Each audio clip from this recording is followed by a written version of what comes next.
ಈಗಾಗಲೇ ನಮ್ಮ ಅಧಿಕಾರಿಗಳು ಎ ಒ ಸಿ ಒ ನಮ್ಮ ಸೆಕ್ರೆಟರಿಗಳೆಲ್ಲ ನಿಮ್ಮನ್ನು ಕರೆದು ಪ್ರೆಸ್ ಮೀಟ್ ಮಾಡಿ ನಾಡಿದ್ದು ನಡೆಯುವ ಕಾರ್ಯಕ್ರಮ ವಿಚಾರಗಳ ಬಗ್ಗೆ ನಿಮಗೆಲ್ಲರಿಗೂ ಕೂಡ ಮನವರಿಕೆ ಮಾಡಿದ್ದಾರೆ. ತಮ್ಮೆಲ್ಲರಿಗೂ ಗೊತ್ತಿರೋ ಹಾಗೆ ಬರುವ 21 ಭಾನುವಾರ ನಮ್ಮ ಪರಮ ಪೂಜ್ಯ ಗುರುದೇವರ 5ನೇ ವರ್ಷದ ಪವಿತ್ರ ಪುಣ್ಯಸ್ಮರಣೆಯ ಪವಿತ್ರ ಕಾರ್ಯಕ್ರಮ ಆಯೋಜಿಸಿದ್ದೇವೆ. ಪ್ರತಿ ವರ್ಷವೂ ಕೂಡ ಜನವರಿ 21 ಸರ್ಕಾರ ಇದನ್ನು ದಾಸೋಹ ದಿನ ಅನ್ನುವ ಹಾಗೆ ಆಚರಣೆ ಮಾಡಬೇಕು ಅಂತೇಳಿ ಅದು ಘೋಷಣೆಯನ್ನು ಮಾಡಿದೆ. ಅದಕ್ಕಿಂತ ಹೆಚ್ಚಾಗಿ ನಮ್ಮ ಮಠದಲ್ಲಿ ಪ್ರತಿ ವರ್ಷವೂ ಕೂಡ ಜನವರಿ 21ನೇ ತಾರೀಕು ಪೂಜ್ಯರ ಪುಣ್ಯಸ್ಮರಣೆಯನ್ನು ಮಾಡುವಂತಹ ಕಾರ್ಯಕ್ರಮ ಅದು ನಮ್ಮ ಮಠದ ಒಂದು ಕಾರ್ಯಕ್ರಮಗಳಲ್ಲಿ ಅಭಿನ್ನವಾಗಿರುವಂತಹದ್ದು. ಪರಮ ಪೂಜ್ಯರು ಲಿಂಗೈಕ್ಯರಾಗಿ 5 ವರ್ಷ ಸಲ್ತಾ ಇದೆ. ಅದರ ಸ್ಮರಣಾರ್ಥವಾಗಿ ಬರುವ ಭಾನುವಾರ ಒಂದು ಪುಣ್ಯಸ್ಮರಣೆಯ ಕಾರ್ಯಕ್ರಮ ಆಯೋಜಿಸಿದ್ದೇವೆ. ಬೆಳಗ್ಗೆ ಪೂಜಾಧಿಕಾರಿಗಳು ಗದ್ದಿಗೆಗೆ ನಡೀತದೆ.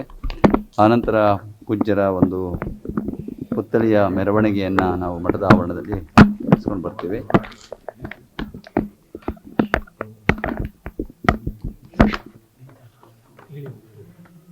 ಆ ಪುತ್ಥಳಿಯ ಉತ್ಸವದ ನಂತರ ಇನ್ನು ಅತಿಥಿಗಳೆಲ್ಲ ಬರ್ತಾ ಇದ್ದಾರೆ. ನಿಮ್ಮೆಲ್ಲ ತಿಳಿದಾಗಿ ಮುಖ್ಯಮಂತ್ರಿಗಳು ಇದರ ಉದ್ಘಾಟನೆಗೆ ಒಪ್ಪಿಕೊಂಡಿದ್ದಾರೆ, ಆಗಮಿಸ್ತಾ ಇದ್ದಾರೆ.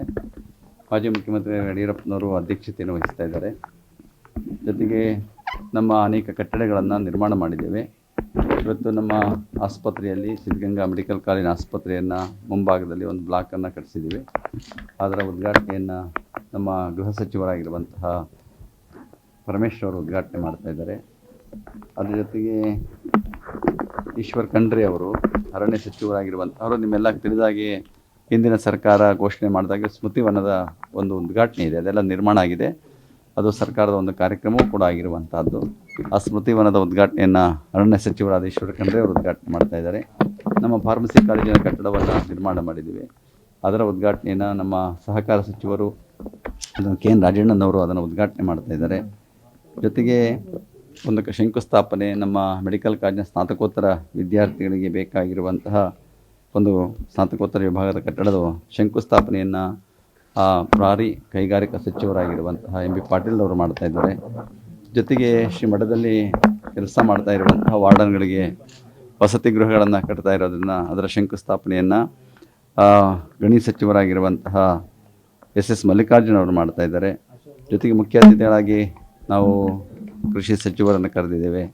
ಜೊತೆಗೆ ಮುಖ್ಯಮಂತ್ರಿಗಳ ಸಲಹೆಗಾರರಾಗಿರುವಂತಹ ಬಿ ಆರ್ ಪಾಟೀಲ್ ಅವರು, ಜೊತೆಗೆ ನಮ್ಮ ಸಂಸದರಾಗಿ ಜಿ ಎಸ್ ಬಸವರಾಜರವರು, ಶಾಸಕರುಗಳಾಗಿರುವಂತಹ ನಮ್ಮ ಸುರೇಶ್ ಗೌಡರು ಮತ್ತು ಜ್ಯೋತಿ ಗಣೇಶ್ರವರು, ಜೊತೆಗೆ ನಮ್ಮ ಮಾಗಡಿ ಶಾಸಕರಾಗಿರೋ ಶ್ರೀ ಬಾಲಕೃಷ್ಣ, ಜೊತೆಗೆ ನೆಲಮಂಗಲ ಶಾಸಕರಾದ ಶ್ರೀನಿವಾಸ್ ಅವರು ಕೂಡ ಭಾಗವಹಿಸ್ತಾ ಇದ್ದಾರೆ. ಇದು ವೇದಿಕೆ ಕಾರ್ಯಕ್ರಮ. ಇದು ವೇದಿಕೆ ಕಾರ್ಯಕ್ರಮ ಆದಮೇಲೆ ಮಧ್ಯಾಹ್ನ ಮೇಲೆ 4 ಗಂಟೆ ಮೇಲೆ 4:15 ನಮ್ಮ ಎಲ್ಲ ಶಾಲಾ ಮಕ್ಕಳುಗಳೇ ಸಾಂಸ್ಕೃತಿಕ ಕಾರ್ಯಕ್ರಮಗಳನ್ನು ಆಯೋಜಿಸಿದ್ದಾರೆ. ಇದು ನಾಳೆಯ 21ನೇ ದಿವಸದ ಕಾರ್ಯಕ್ರಮಗಳ ವಿವರಣೆ. ಇದು ದಾಸೋಹದ್ದು ಎಷ್ಟು ಕಡೆ ಅನ್ನೋದು ಪ್ರಶ್ನೆ ಏನಿಲ್ಲ. ಬಂದವ್ರಿಗೆ ಏನು ಮಾಮೂಲಿ ವ್ಯವಸ್ಥೆ ಏನು ಮಾಡಬೇಕು ಅದೆಲ್ಲವನ್ನು ವ್ಯವಸ್ಥೆ ಮಾಡಿದ್ದೀವಿ ನಾವು. ಅದು ಎಷ್ಟಾನ ಬರಲಿ, ಅದು ಸುಧಾರಿಸುವಂಥ ಜವಾಬ್ದಾರಿ ನಮ್ಮದು. ಮಕ್ಕಳು ಮಾಡ್ತಾರೆ, ನಮ್ಮ ಸಿಬ್ಬಂದಿ ವರ್ಗದವ್ರು ಮಾಡ್ತಾರೆ. ಅದು ಎಲ್ಲರೂ ಸ್ವಾಗತ ಮಾಡುವಂತಹ ಸಂಗತಿ. ಬಸವಣ್ಣನವರು ಕೇವಲ ಸಾಂಸ್ಕೃತಿಕ ಅನ್ನುವಂಥದ್ದಷ್ಟೇ ಅಲ್ಲ, ಆಧ್ಯಾತ್ಮಿಕ, ಧಾರ್ಮಿಕ, ಆರ್ಥಿಕ ಸಮಗ್ರ ವ್ಯಕ್ತಿತ್ವ ಇರುವಂತಹ ಒಂದು ದೊಡ್ಡ ಒಂದು ಶಕ್ತಿ ವ್ಯಕ್ತಿ ಅಂದರೆ ಅದು ಬಸವಣ್ಣ ಅಂತೇಳಿ ಭಾವಿಸ್ಬೇಕಾಗಿರುವಂಥದ್ದು. ಅವರಿಗೆ ಯಾವುದೇ ಗೌರವ ಸ್ಥಾನ ಕೊಟ್ಟರೂ ಕೂಡ ಅದು ಕಡಿಮೆ ಅಂತೇಳಿ ಭಾವಿಸ್ಬೇಕಾಗಿರುವಂಥದ್ದು. ಆದರೂ ಕೂಡ ಸರ್ಕಾರ ಅವರ ಅನೇಕರ ಒತ್ತಾಯದ ಮೇರೆಗೆ ಸರ್ಕಾರ ಅದನ್ನು ಅಂಗೀಕರಿಸಿ ಸಾಂಸ್ಕೃತಿಕ ನಾಯಕ ಅನ್ನುವಂಥ ಹೆಸರನ್ನ ಪಟ್ಟವನ್ನು ಕಟ್ಟಿದ್ದಾರೆ. ಕೇವಲ ನಮ್ಮ ಕರ್ನಾಟಕಕ್ಕಷ್ಟೇ ಅಲ್ಲ, ಅವರು ಇಡೀ ಭಾರತಕ್ಕಷ್ಟೇ ಅಲ್ಲ, ವಿಶ್ವಕ್ಕೆ ಬೇಕಾದಂಥ ಕೊಡುಗೆಗಳನ್ನು ಕೊಟ್ಟಿರುವಂತಹವರು, ಮಾನವೀಯ ಮೌಲ್ಯಗಳನ್ನು ರೂಪಿಸಿರುವಂತಹವರು, ಒಂದು ಸಮಾನತೆ, ಸ್ವಾತಂತ್ರ್ಯ, ಭ್ರಾತೃತ್ವ ಈ ತತ್ವಗಳನ್ನು ಜಗತ್ತಿಗೆ ಕೊಟ್ಟಿದ್ದಾರೆ. ಜೊತೆಗೆ ಇವತ್ತು ಏನು ಪ್ರಜಾಪ್ರಭುತ್ವದ ಬೀಜಗಳನ್ನು ನಮ್ಮ ಭಾರತದಲ್ಲಿ ಏನಾದರೂ ಮೊದಲಿಗೆ ಬಿತ್ತಿರುವಂತಹವರು ಅಂದರೆ 12ನೇ ಶತಮಾನದ ಅನುಭವದ ಮಂಟಪದ ಮೂಲಕ ಪೂಜ್ಯ ಬಸವಣ್ಣನವರು ಮಾಡಿರುವಂತಹವರು. ಅವರನ್ನು ಎಲ್ಲ ಕ್ಷೇತ್ರದಲ್ಲೂ ಕಾಣ್ತೀವಿ. ಸಾಹಿತ್ಯಿಕ, ಧಾರ್ಮಿಕ, ಆರ್ಥಿಕ ಎಲ್ಲ ಕ್ಷೇತ್ರದಲ್ಲೂ ಕೂಡ ಕ್ರಾಂತಿ ಮಾಡಿರುವಂಥ ಮಹಾನುಭಾವರು. ಅವರನ್ನು ಸಾಂಸ್ಕೃತಿಕ ನಾಯಕರೆಂದು ಗುರುತಿಸಿರುವಂಥದ್ದು ಎಲ್ಲರೂ ಸ್ವಾಗತ ಮಾಡಿದ್ದಾರೆ. ಸ್ವಾಗತಾರ್ಹವಾಗಿರುವಂಥ ಸಂಗತಿ. ಅದನ್ನು ನಾವೆಲ್ಲರೂ ಕೂಡ ಸ್ವಾಗತ ಮಾಡೋಣ.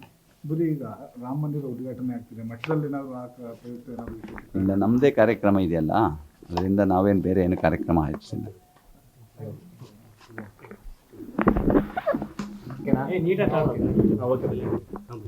ಐದನೇ ವರ್ಷದ ಪುಣ್ಯಸ್ಮರಣೆಯ ಪವಿತ್ರ ಸಾನ್ನಿಧ್ಯವನ್ನು ವಹಿಸುವಂತಹವರು ಗದಗಿನ ತೋಂಟದಾರ್ಯ ಮಠದ ತೋಂಟದ ಸಿದ್ದರಾಮ ಸ್ವಾಮಿಯವರು ವಹಿಸ್ತಾ ಇದ್ದಾರೆ.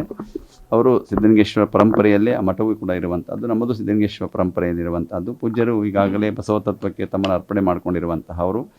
ಅಂತಹ ಪೂಜ್ಯರು ಕೂಡ ಈ 5ನೇ ವರ್ಷದ ಪುಣ್ಯಸ್ಮರಣೆ ಕಾರ್ಯಕ್ರಮದಲ್ಲಿ ಸಾನ್ನಿಧ್ಯವನ್ನು ವಹಿಸುವಂತಹವರಿದ್ದಾರೆ.